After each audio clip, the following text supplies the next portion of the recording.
ce soit entre collègues, d'employé à employeur ou d'employeur à employé, la trahison au travail fait partie des situations les plus redoutées dans une entreprise. Mais savez-vous jusqu'à quel point la trahison au travail peut marquer la victime? Sinon, installez-vous confortablement, c'est le moment et surtout, c'est le lieu de le découvrir. Bonjour à toutes et à tous et merci de nous avoir rejoints pour ce nouveau numéro de votre émission Regard Neuf. Si vous n'êtes pas encore abonné à la chaîne, activez la cloche de notification. Nous allons revenir dans un instant pour approfondir notre sujet du jour.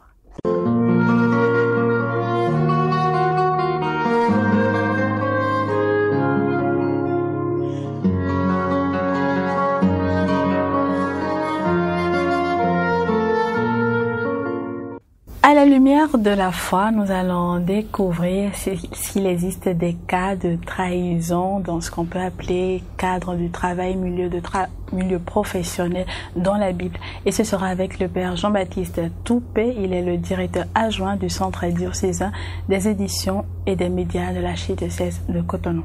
Bonjour mon Père. Bonjour Maria. Alors, pour vous, vous qui fouillez la Bible en profondeur pour nous faire ressortir les réalités que nous ignorons, dites-nous, est-ce que dans la Bible, il y a des cas de trahison au travail ou des cas qui se rapprochent de ce qu'on pourrait appeler trahison au travail? Merci Marianne, merci chers internautes. Dans le cadre professionnel, il y a plusieurs exemples. Le plus notoire, je commence par le plus notoire, celui qu'on prend pour le modèle de la personne qui trahit, c'est le cas de Judas vis-à-vis de Jésus. Il était son apôtre. Et Saint Jean nous précise que c'est lui qui gardait la caisse commune. Et le même Jean nous précise qu'il volait déjà dans cette caisse. Et comme si ça ne suffisait pas, il est allé voir les grands prêtres pour prendre de l'argent et trahir son maître. Ça, c'est le type de trahison. Et c'est ainsi dans le milieu professionnel. Et je dirais, la trahison, pour donner une définition, c'est le fait de manquer à une parole ou de tromper en conscience quelqu'un en blessant son amour-propre et en lui causant du tort. Et ça n'a pas manqué.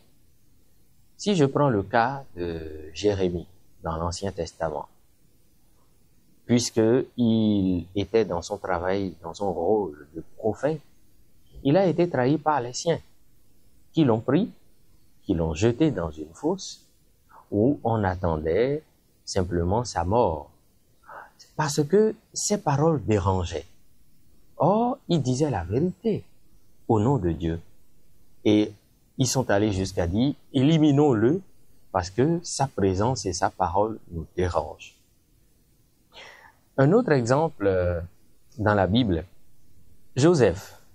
Il est vrai que ce n'est pas tout à fait un cadre professionnel, mais permettez que je considère le moment où ils ont produit l'acte. Les frères de Joseph étaient partis garder les bœufs, les vaches et autres. Et c'est dans ce cadre que Joseph est venu à eux. Son père l'a envoyé et ils se sont dit, c'est le bon moment, allez, prenons-le. Et puis, ils ont vendu leur frère. La trahison, heureusement, ne leur a pas été rendue plus tard par Joseph. Pour revenir au Nouveau Testament, je choisis la parabole de Jésus, des vignerons homicides. C'est très clairement un cadre professionnel.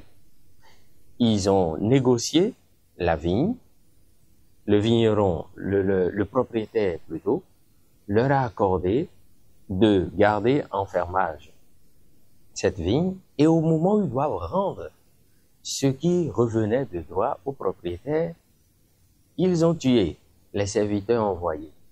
Une deuxième vague, ils ont fait la même chose, ils en ont tué, ils en ont blessé, ils en ont frappé.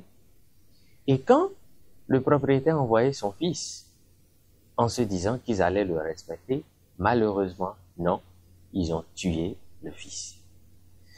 Et voilà, des exemples, il en reste beaucoup dans la Bible, mais puisque nous n'avons pas tout le temps, je m'arrête à ces quelques-uns-là. Et je dirais que la trahison commence toujours par une préméditation. On prémédite le mal et puis on le met en action pour trouver une petite raison à une situation atténuante, pas pour justifier ceux qui trahissent, mais je dirais que les circonstances amènent les gens parfois à trahir. Mais de façon générale, c'est toujours un choix de la personne qui trahit. D'accord. Merci beaucoup, mon père, pour toutes ces explications. Nous irons en profondeur pour mieux comprendre le sujet de la trahison au travail avec notre spécialiste.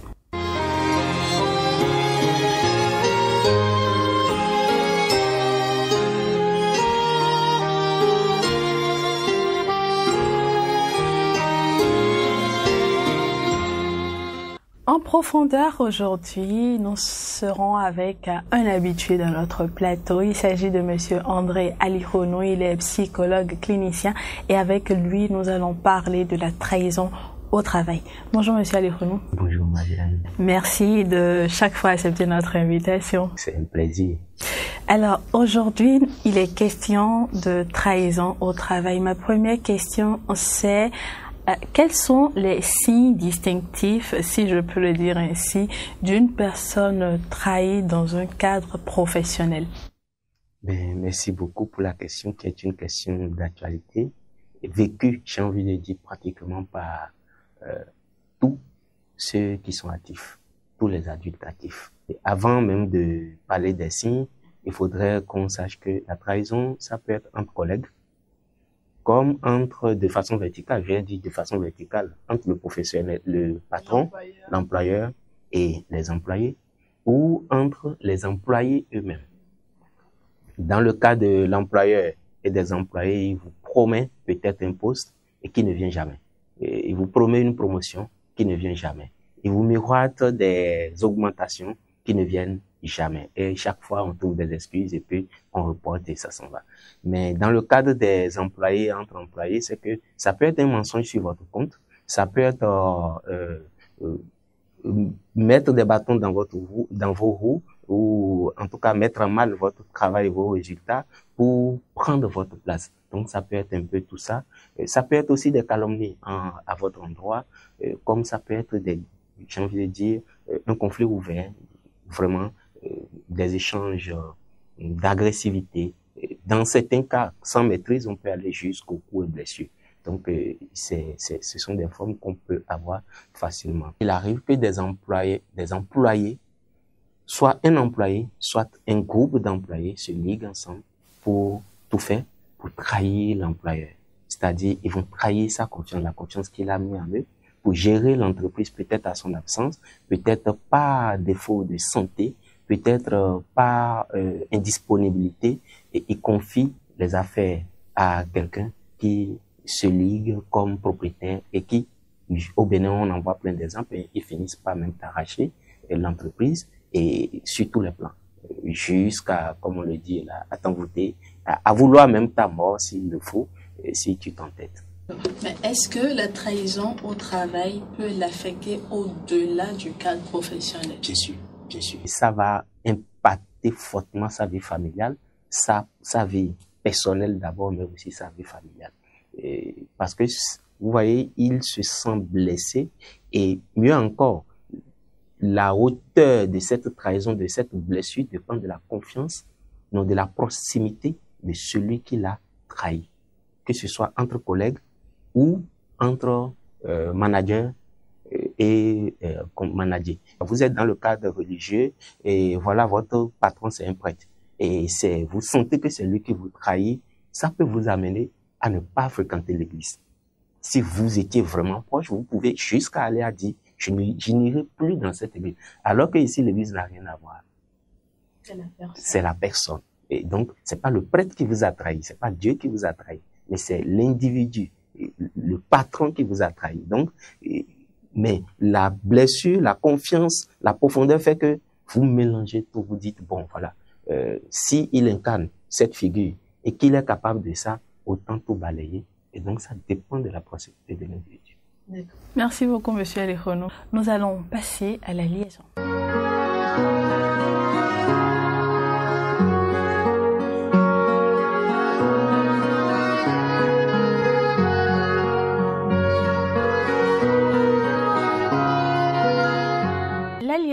Nous allons vous proposer des astuces, vous donner des conseils pour guérir de la blessure de la trahison si vous l'avez subi dans le cadre professionnel. Père Jean-Baptiste, sur le plan spirituel, comment, par quels moyens peut-on guérir de la blessure de la trahison subie au travail? Si je pars du verset qui dit que Dieu est mon rocher sur qui je compte, je pense que dans ce cas, la première personne à qui il faut s'adresser pour reprendre confiance en soi et avancer, réussir à, je dirais, pardonner et aller au-delà, c'est Dieu. Donc il faut en un premier point en discuter avec Dieu. Prendre le chemin de savoir que ce Dieu, il est fidèle et on peut lui dire une chose pareille et il va vous aider, vous soutenir. Puisque lui, il est capable d'agir dans le cœur de la personne qui vous trahit. Et deuxième chose à savoir pour cette guérison, il serait intéressant de prier pour vous-même et pour la personne qui vous a trahi. Et en un troisième point, en un troisième moment, pour vraiment guérir, il faut exprimer sa douleur auprès d'une personne de confiance, pour qu'on vous écoute, pour que vous soyez soulagé, qu'on prie avec vous, et aussi pour obtenir un point de vue extérieur, car on peut penser avoir subi une trahison alors que ce n'est peut-être pas le cas, mais quand c'est véritablement le cas, vous avez besoin que quelqu'un soit là pour vous accompagner. D'accord, merci beaucoup mon père. Monsieur Alekhonou, quel est votre conseil à une personne qui a été trahie au travail et qui peut-être aujourd'hui est démotivée, n'a plus envie de travailler soit dans cette entreprise, soit dans une autre, peut-être parce qu'il estime que voilà, le système est corrompu et puis où que j'aille, ce sera toujours pareil. Il faut d'abord, selon les règles de la société, de votre entreprise, prendre du recul, c'est-à-dire prendre un moment de congé. Vous allez demander, exprimer d'abord votre mécontentement de façon polie, et vous exprimez votre mécontentement. Et à la suite, vous demandez un moment de congé pour réfléchir. Si vous avez une carapace assez dure, c'est-à-dire que vous êtes une forte capacité d'adaptation, et que vous pouvez facilement trouver les éléments autour pour vous réinvestir, pour reconvertir, pour travailler la douleur et vous repartir sur de nouvelles bases, autant pour vous.